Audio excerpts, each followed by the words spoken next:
오전에는 주 예수님은 그리스도시다 이 부분을 여러분들이랑 나누기를 원했고요. 지금 오후 시간에는 지성소의 영성에 대해서 나누고 싶습니다. 정말 저희가 예수 그리스도의 증거자로 사는 삶이 우리의 부르심이라고 생각한다면 그거에 합당한 영성을 갖추고 있어야 되잖아요. 그래서 그 부분에 대해서 잠깐만 같이 나누도록 하겠습니다.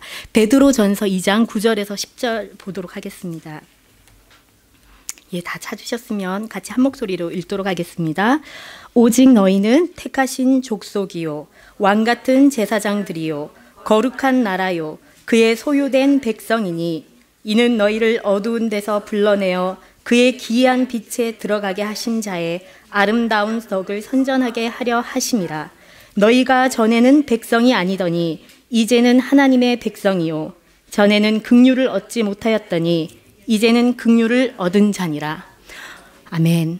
지금 이제 저희의 부르심은 왕 같은 제사장이라고 부름을 받았지 않습니까?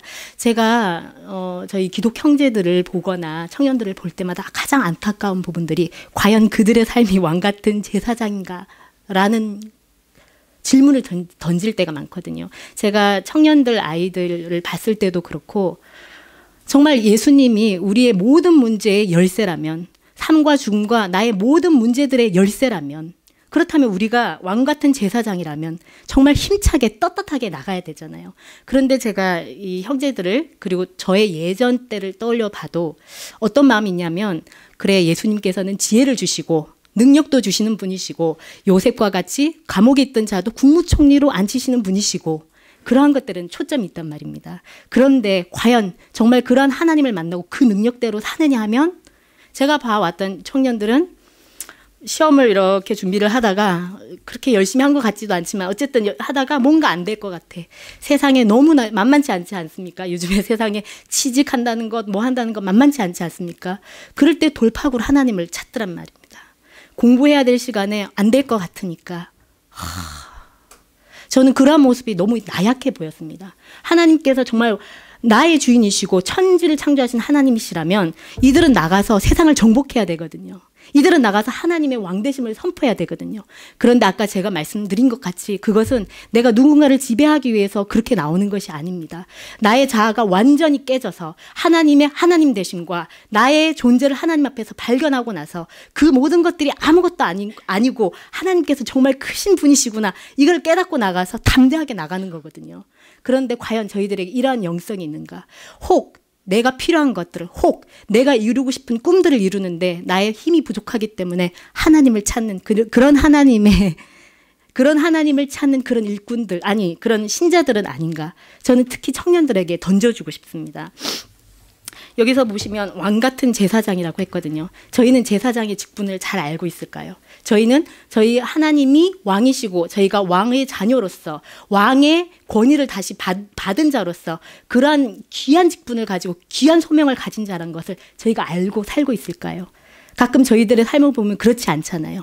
저희들도 같이 찌들리고 저희들도 같이 뒹굴고 나약해지고 그리고 우울해지고 저희도 똑같이 그런 상황을 거치지 않습니까? 그때 저희는 어떻게 하나님이 하나님이 왕이시오. 내가 왕 같은 제사장이라는 것을 누리고 느끼고 정말로 살 수 있는 걸까요? 그래서 저는 지성소의 영성이라는 것을 여러분들이랑 나누고 싶습니다. 하나님께서는 놀랍게도 구약에 있던 것들을 통해서 저희 신약의 왕 같은 제사장, 지성소, 그리고 하나님의 성전, 그리고 나중에 고린도전서 3장 16절에 하나님께서는 친히 우리들을 성전이라 그러시잖아요. 그러한 많은 예표들을 성경에서 구약에서 쭉 보여주고 계신데 그런 걸 볼 때마다 신약을 읽다가도 구약에 가서 그런 걸 볼 때마다 정말 놀라고 이런 것들을 말씀하시는구나 발견하고 막 너무 기쁠 때가 있거든요. 구약에서 지성소라는 것은 무엇이었고 제사장의 직분은 무엇이었을까요?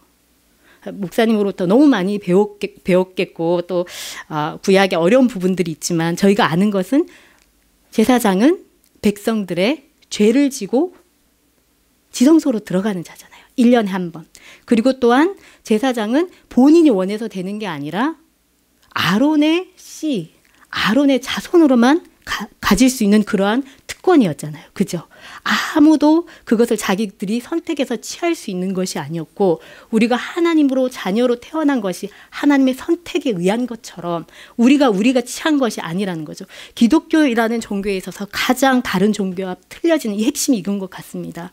저희가 하나님의 자녀라는 또는 기독교인이라는 정체성이 저희가 뭔가를 했기 때문에 얻어지는 것이 아니라 저희는 이것을 그냥 거저 받았고 그걸 받았기 때문에 그답게 살기 위한 것이 바로 그리스도인의 종교 생활이잖아요. 그렇죠?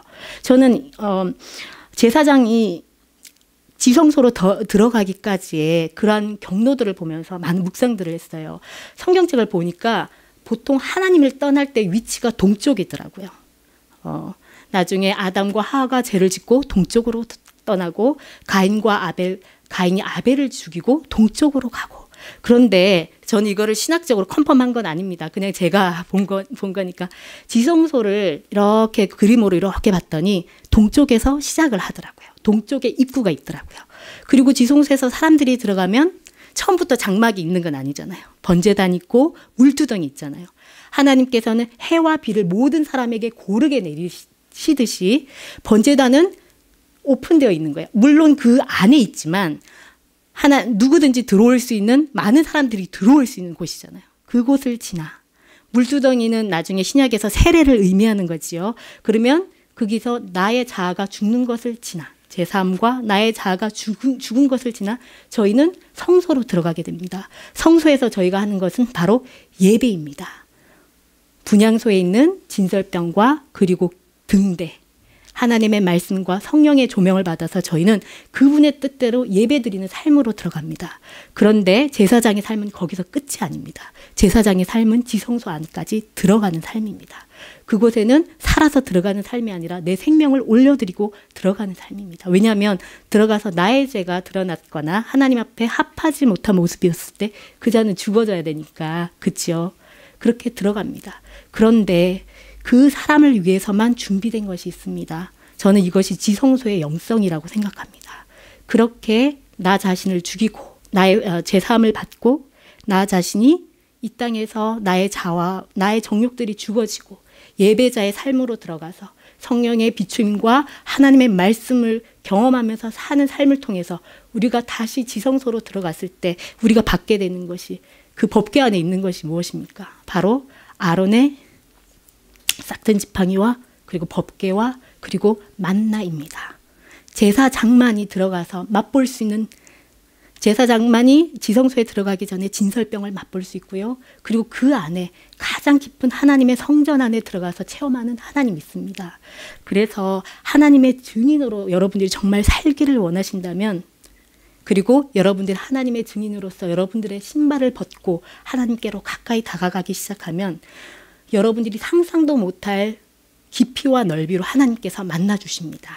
그 영성을 제가 여러분들하고 나누고 싶습니다.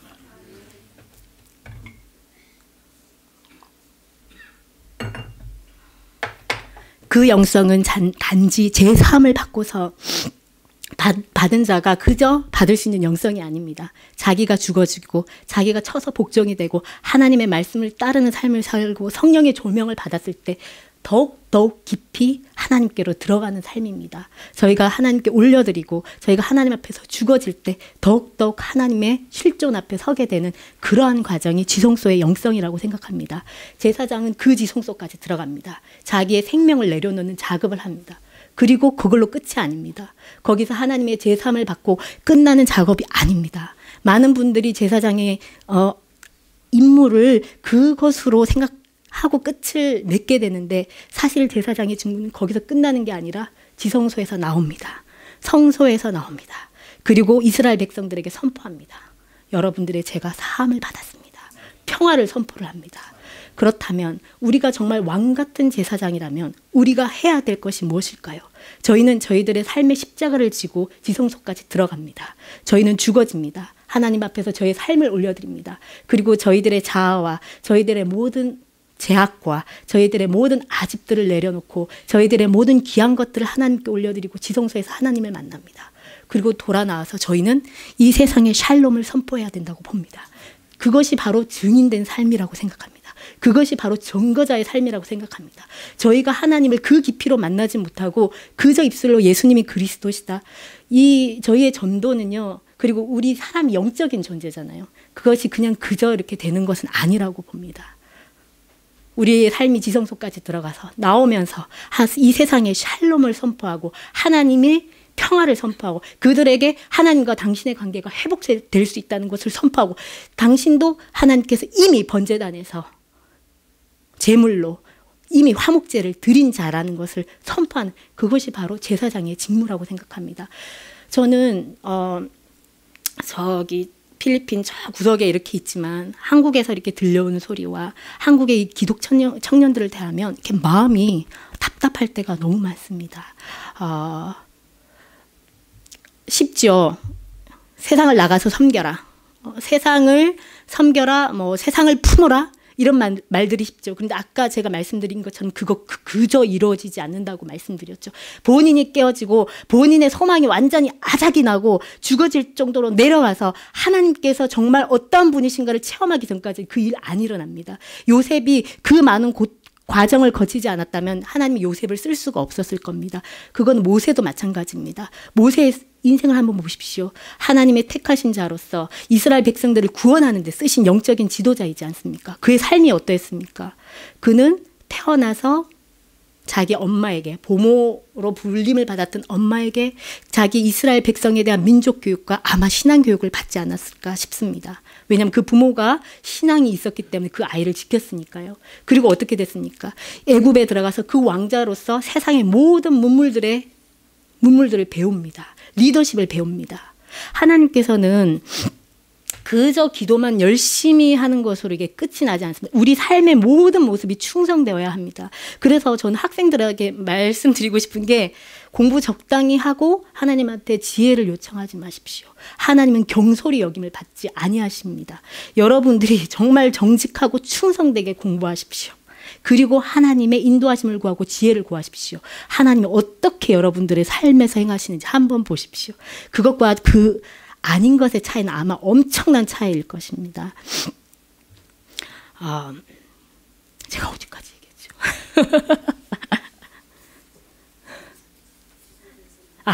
모세. 40년 동안을 세상 지식으로 완전히 능통할 리더로서 준비가 되었지요. 하나님의 경륜과 능력이 놀라운 것은 우리의 실패도 우리의 세상적인 지식과 경험들도 하나님의 손에 가서 얼마든지 크게 쓰임 받을 수 있습니다. 모세에게 그 40년의 세월은 그냥 허송 세월이 아니었습니다. 그리고 나서 40년의 광야 생활이 있지 않았습니까? 아까 권사님을 화장실에서도 저 위에서도 뵀는데 올해 80이 넘으셨다고 얘기를 하시더라고요. 모세는 80부터 쓰임을 받았습니다. 120년까지. 80년간 하나님 손에서 연단되어진 후에 이스라엘 백성을 맡은 바 되어 120년까지 쓰임을 받았습니다. 저도 이제 이렇게 시간이 지나면서 보는 것은 청년의 때 해야 될 일이 있고 하지만 연륜이 들어가시면 지혜가 생기지 않으십니까? 분별력이 있지 않으십니까? 많은 삶 속에서 연단 과정을 거치셔서 나이 드신 부모님들이 하실 수 있는 영역들이 있습니다. 그분들의 지혜와 그분들의 분별력으로. 그런데 모세가 바로 그러한 자였습니다. 80이 되어서 그 모든 이스라엘들을 영적으로 하나님께로 이끄시는데 쓰임을 받지 않습니까? 저는 그리고 또한 요한복음 2장 12절에서 17절 말씀을 한번 같이 보고 싶습니다.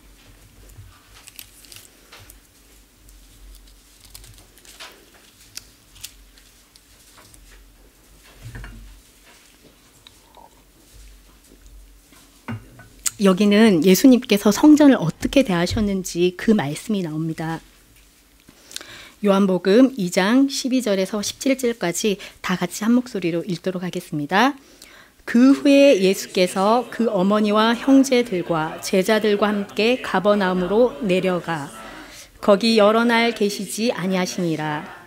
유대인의 유월절이 가까운지라 예수께서 예루살렘으로 올라가셨더니 성전 안에서 소와 양과 비둘기 파는 사람들과 돈 바꾸는 사람들의 앉은 것을 보시고 노끈으로 채찍을 만드사 양이나 소를 다 성전에서 내어 쫓으시고 돈 바꾸는 사람들의 돈을 쏟으시며 상을 엎으시고 비둘기 파는 자들에게 이르시되 이것을 여기서 가져가라. 내 아버지의 집으로 장사하는 집을 만들지 말라 하시니 제자들이 성경 말씀에 주의 전을 사모하는 열심이 나를 삼키리라 한 것을 기억하더라. 여기서 예수님께서 주의 전을 사모하는 그 열심이 예수님을 삼켰다고 하셨습니다. 그 말뜻이 무엇입니까? 예수님께서는 이미 주의 성전이 우리가 될 것을 알고 계셨습니다. 우리를 하나님의 성전으로 회복시키시기 위해서 그분께서 자신의 생명을 내어놓아야 된다는 걸 아셨습니다. 그리고 그분이 그것을 원하셨기 때문에 그 열심히, 우리를 하나님의 성전으로 회복시키고자 하는 열심히 그분을 십자가에 못 박게 하실 것을 알고 계셨습니다. 저희는 하나님의 성전이라고 고린도전서 3장 16절에 말씀하시지 않습니까? 예전에 지성소에 있었던 그것이 예수님을 통하여서 그 휘장이 찢어지면서 이제 우리가 성소가 되지 않았습니까? 성전이 되지 않았습니까? 이렇게 예수님께서 성전을 대하실 때 이렇게 하셨습니다. 저희 속에 혹시 하나님 대신 양과 소와 비둘기가 우리 마음속에서 막 움직이고 계산하고 더 하나님보다 더 커 보이는 것들이 많지 않습니까? 돈으로 막 사야 되는 그 많은 것들이 우리 속에 있지 않으십니까? 하나님으로 가득 채워져야 할 성전에 그 말고 다른 많은 것들이 혹시 있지 않으십니까? 예수님께서 어떻게 하셨는지 보십시오. 그 성전을 정결케 하실 때 채찍으로 그 모든 것을 다 내어 쫓으시고 돈을 거래하던 그 상판을 엎어버리십니다. 저희가 지성소의 영성을 가지려면 이러한 작업이 필요할 것입니다. 여러분들에게 소중했던 것들이 한 번씩 흔들리게 될 것입니다. 그렇더라도 아마 우리가 하나님 앞에 엎드러지고 너무나 불안하고 두렵지만 그럼에도 불구하고 하나님이신 것을 붙들고 가면 그때는 이제 우리가 지성소에서 하나님을 영접하고 하나님의 샬롬을 그 어떠한 상황에서도 흔들리지 않고 선포할 수 있는 하나님의 증거자가 될 것이라고 믿습니다. 이스라엘 군대들이 그 많은 아랍 맹국들한테 둘러싸여서도 강한 이유가 이스라엘 군대에서는 그 리더들이 돌진하라가 아니라 나를 따르라. 그렇게 얘기를 한다고 합니다. 저희 요즘 한국 사회에 정말 필요한 리더십이라고 생각하고요. 그래서 저는 저희 목사님이랑 저는 저희의 그 선교 사역을 어떻게 생각하냐면 보통 저희가 그 간증을 듣거나 하면 그 승리의 간증을 원하지 않습니까? 하나님께서 이러했는데 이렇게 열어주셨습니다. 이렇게 축복해 주셨습니다. 그러한 간증을 듣기를 원하지 않으십니까? 저희는 무엇을 느끼냐면 하나님의 뜻대로 살다 보면 그 반대의 일이 더 많은 것 같더라고요. 내가 흔들려지고 내가 깨워져야 되고 내가 너무 불안하고 이럴 때쯤일 때 너무 이거 포기하고 싶고 안 될 것 같고 그런데 그러한 것들은 잘 안 나누잖아요. 저희의 연약함이라고 생각을 하니까. 그런데 사실 많이 그렇기 때문에 저희들은 그러한 부분들을 저희 성도들이랑 저는 나눠야 된다고 봅니다. 사망의 음침한 골짜기를 지나갈 때 여기 큰 돌이 있으니까 조심해야 돼요. 잠깐 제가 한번 가보고요. 요렇게 오세요. 저희는 목자가 그러한 자라고 생각합니다. 본인이 먼저 앞서가면서 그 양들을 데리고 가야 되는 자가 목자라고 생각합니다. 또한 제사장의 부르심도 그런 것이라고 봅니다. 저희가 뒤에서 하나님의 축복만을 누리고 이러한 것이 아니라 저희가 먼저 가고 저희가 먼저 썩어지고 저희가 먼저 그 작은 겨자씨와 하늘의 미랄이 되는 것을 주저하지 않는 것이 바로 증거자의 삶인데 그렇게 말하면 감히 못할 것 같죠. 그런데 하나님께서는 저희들을 너무 속속히 잘 알아서 저희가 그렇게 거대한 자가 되려는 꿈이 없고 단지 하나님 앞에 오롯이 서기만을 원하는 그러한 작은 신앙을 가지더라도 하나님께서는 저희들을 한 발자국 한 발자국 그렇게 옮기시더라고요. 그래서 지나온 길을 보면 어느새 이만큼 와 있네. 이렇게 하도록. 그래서 그것이 바로 하나님의 은혜인 것 같습니다. 이스라엘 얘기를 하면서 제가 이제 청년들 얘기를 했었는데요. 저희가 로마서 제가 한번 보도록 하겠습니다. 저희가 저희의 신앙이 얼마나 큰 지각 변동이 일어났는지에 대하여 저희가 자각을 하지 못하기 때문에 저희가 더 자주 넘어지고 저희가 이렇게 이 자리에 이 시간에 와 있는 하나님의 교회에 와 있는 이것이 얼마나 큰 일인지를 저희가 잘 자각을 하지 못하기 때문에 저희의 신앙생활이 연약하지 않나 생각합니다. 로마서 5장 1, 2절을 한번 같이 읽도록 하겠습니다.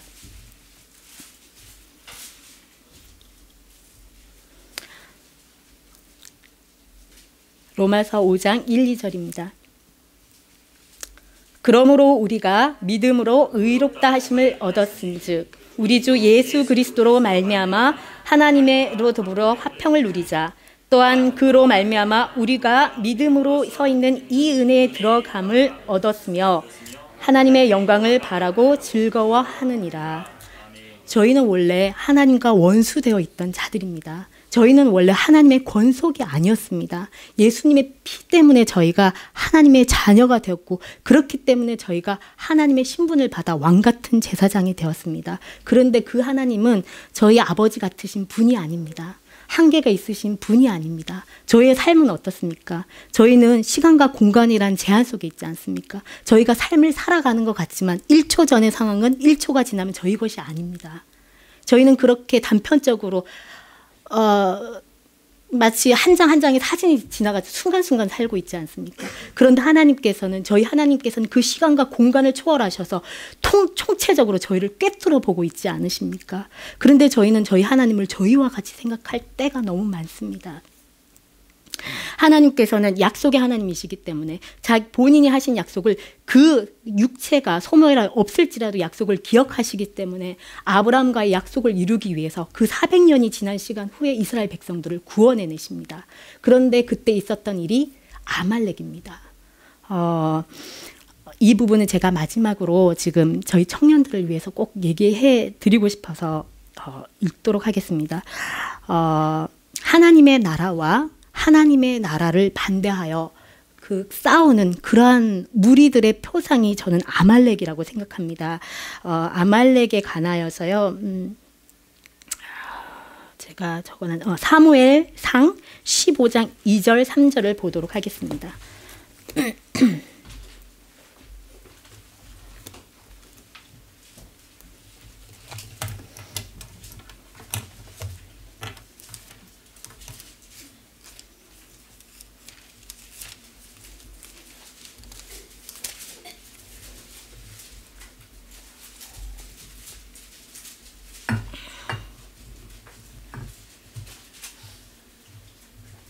사무엘상 15장 2절 3절을 보도록 하겠습니다.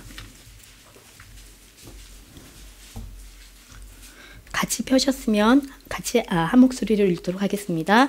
만군의 여호와께서 이같이 말씀하시기를 아말렉이 이스라엘에게 행한 일 곧 애굽에서 나올 때 길에서 대적한 일을 내가 추억하노니 지금 가서 아말렉을 쳐서 그들의 모든 소유를 남기지 말고 진멸하되 남녀와 소아와 젖 먹는 아이와 우양과 약대와 나귀를 죽이라 하셨나이다.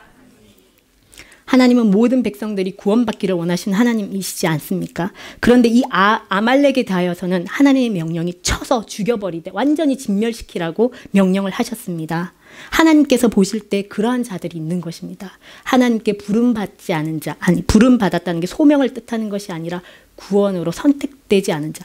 그것이 어떠한 의미인지는 저도 잘 모르겠습니다. 저는 시간과 공간의 제한 속에서 살기 때문에 하나님께서 은혜로 이미 택정하셨다라는 그 말의 의미를 저는 솔직히 이해를 정확하게 할 수는 없습니다.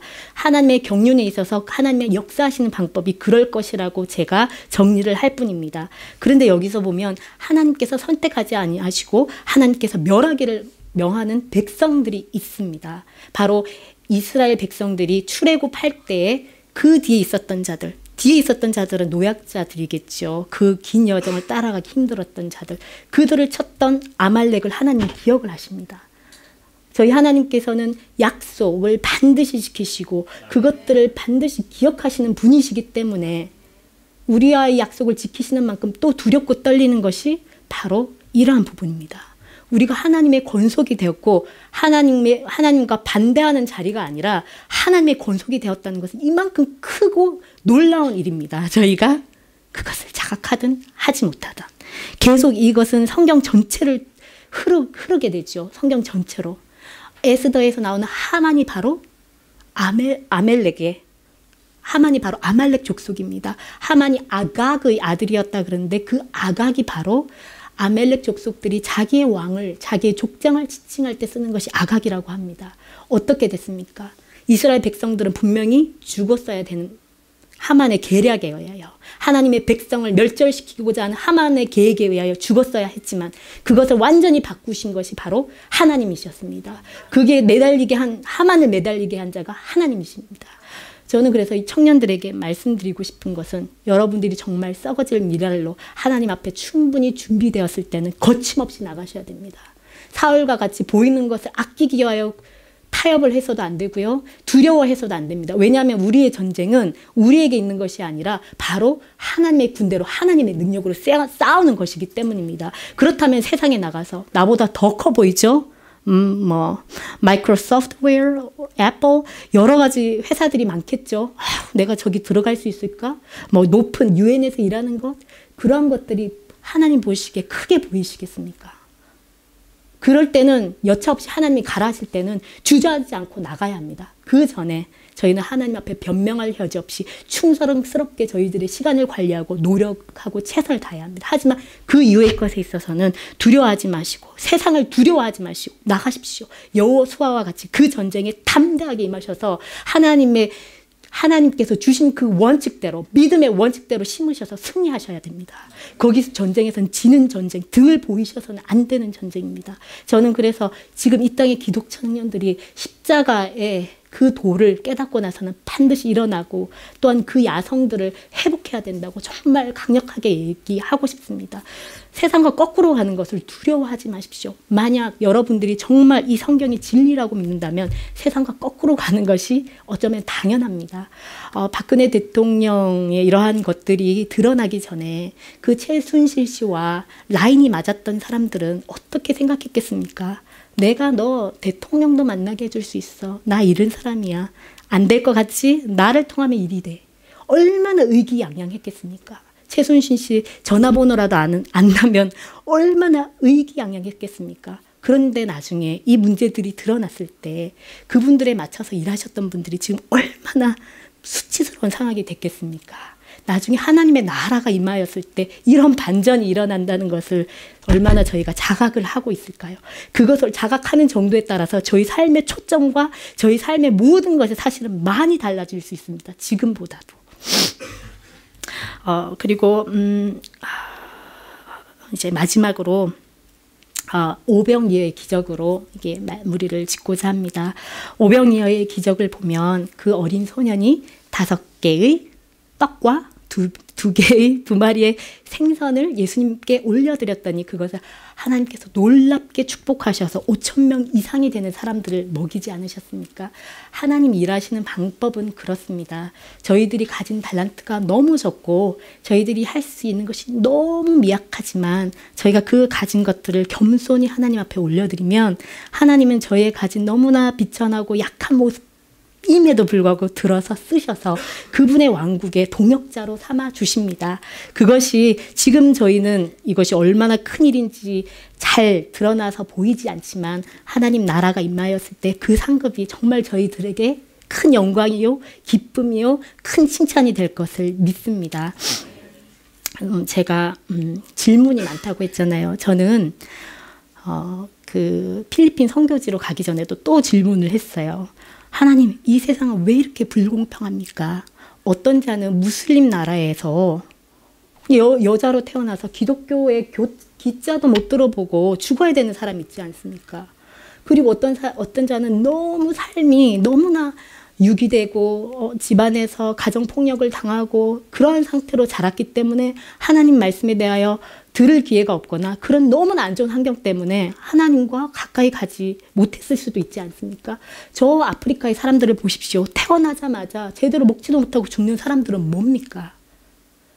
우리가 이렇게 교회 생활하고 선택권이 있었다면 그러한 선택권까지도 없었던 사람들은 무엇입니까? 왜 그런 것입니까?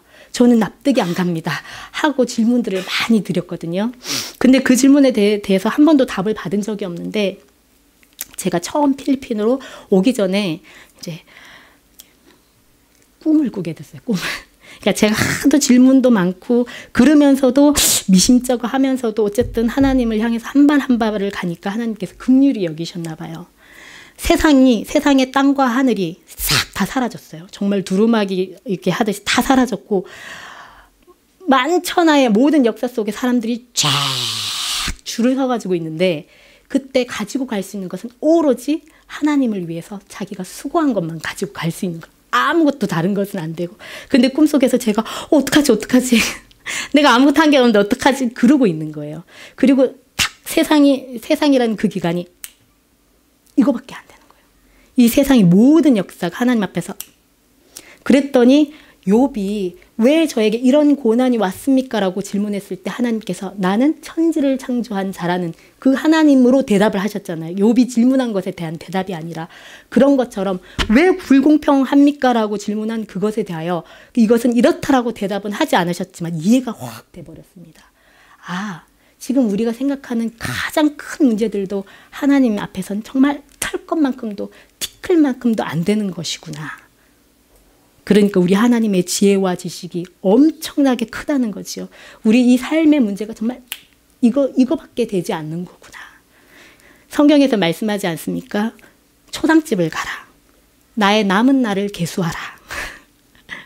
우리가 그 남은 때까지만 하나님 앞에 수고할 수 있고 그 남은 때까지만 우리는 하나님의 증거자로 살 수 있습니다. 그래서 저는 여러분들이 이 지성소의 영성, 남들보다 더 헌신하고 남들보다 더 아파지는 연단의 과정에 있더라도 두려워하지 마십시오. 하나님께서 그 모든 과정을 알고 계십니다. 단지 한 가지, 하나님만 진실되게 붙드십시오. 저희 시편을 보면 너무 감사하지 않습니까? 시편에는 저는 이제 저희 필리핀 청년들이랑 얘기할 때도 그래요. 얘들은 기독교 문화 속에서 자랐기 때문에 이러면 믿음으로 그렇게 해야 되지 하면 아멘 그래요. 그게 저렇게 빨리 오나 믿음이 너무 좋네. 얘들아 하나님이 이런 상황 이렇게 했다니까 그게 믿어져? 아멘 그래요. 저는 계속 질문을 던져요. 나는 그게 안 믿어지더라 이러면서.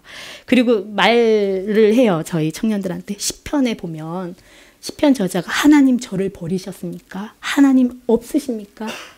하나님 앞에 대드는 내용들이 얼마나 많습니까? 저는 그게 너무 감사했어요. 하나님께서 그 성경 구절을 포함해서 이 성경을 주신 게 너무 감사했어요. 그것은 그만큼 하나님께서 우리가 흔들리고 어려울 때 그것을 믿음의 약함으로 보지 않고 우리의 상태가, 우리의 그 육성이, 우리의 인간적인 존재 자체가 그렇다는 것을 너무나 잘 이해하고 알고 계신다는 거거든요. 그럼 우리가 하나님 앞에서 해야 될 것은 진실되게 그 모든 의구심마저도 올려드려야 된다고 봅니다. 그 갈등을 대충 믿음으로 네가 기도 안 해서 그래. 네가 말씀을 제대로 안 봐서 그래. 그렇게 쉽게 말할 것이 아니라 남들에게도 어쩔 때는 기도 열심히 하고 말씀 열심히 하는데도 문제가 생깁니다. 그때 그런 말들이 그분들한테 위로가 될까요? 전혀 안 됩니다. 내가 이렇게까지 했는데 왜 나한테 이러한 문제가 있을까라고 생각하지 않을까요? 그게 바로 시편에 나와 있는 그 말씀들이라고 생각합니다. 그때 저희가 이 시편 말씀으로 돌아갈 수 있겠죠. 하나님 앞에 시시때때로 마음을 토하라. 그러면 그것을 잡는 분 하나님이시라고 봅니다. 지성소의 영성은 항상 승리하고 그러한 영성이 아니라 나의 두려움마저도 내려놓고 내 자신을 내려놓고 그 두려움마저도 올려드리고 하나님 앞에 진실되게 나의 감정 앞에 진실되게 나가는 게 지성소의 영성의 첫 걸음이라고 생각합니다. 그래서 교회 생활 하시면서도 다른 분들을 보는 것보다 하나님을 보시고 내가 남들에게 보이는 것보다 하나님을 더 찾으시고 하나님이 정말 살아계신지 체험하시고 시험하시고, 왜냐하면 하나님 살아계시기 때문에 분명히 어느 순간 느끼게 되시니까 그렇게 해서 우리의 삶이 단순히 내 개인적인 삶에서 승리하고 내 개인적인 삶에서 축복받고 내 선에서 전도하는 것이 아니라 하나님의 샬롬을 하나님께서 창조하신 이 지상세계에 선포하고 그 샬롬을 회복시킬 수 있는 그런 하나님의 군병으로 여러분들이 설 수 있었으면 좋겠습니다. 저를 포함해서 말한 것입니다. 감사합니다.